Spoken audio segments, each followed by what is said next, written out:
Est-ce que, lors du jugement général, chacun pourra lire dans la conscience de tous tout ce qui le concerne?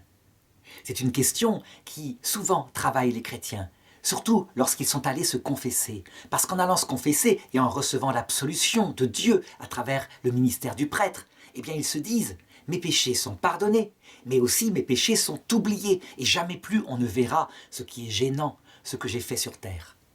En réalité, quand on est dans l'autre monde et quand on est dans la vie éternelle, je dirais qu'on est au-delà de cette considération. Lorsqu'on a vu Dieu face à face, on peut dire que c'est avant, parce qu'on a connu une épreuve qui a façonné en nous un cœur tout humble, un cœur brisé, un cœur qui met l'essentiel en premier. Et nous sommes sauvés. En conséquence, lorsqu'on arrive dans la vision de Dieu, eh bien, notre joie, notre exaltation première, c'est d'avoir été sauvés malgré nos péchés. Si bien que nos péchés, tous ceux qui ont été pardonnés, sont partie de notre auréole, du rayonnement qui émane de notre corps glorieux. Nous n'en avons plus honte, tout ça tourne à la gloire de Dieu. Comme dit le Christ, et c'est saint Paul qui le rapporte, Dieu a soumis tout homme à la désobéissance afin de faire à tout homme miséricorde.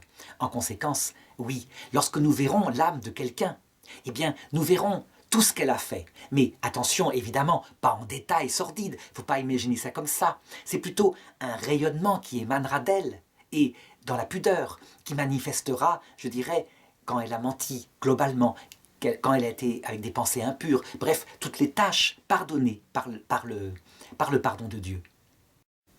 Tout cela fait partie du jugement général, et même les péchés qui ont été pardonnés par confession seront rendus visibles de cette manière générale parce qu'ils constituent notre reconnaissance vis-à-vis de Dieu.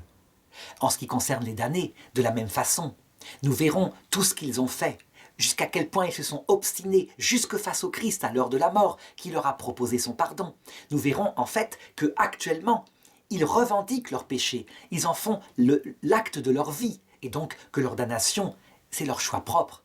Ce sera très important en ce qui concerne le jugement général, parce que si jamais quelqu'un était damné contre sa volonté, en voulant se convertir, nous ne pourrions pas être en joie au paradis. Là, nous verrons au contraire que personne ne se repent jamais en enfer.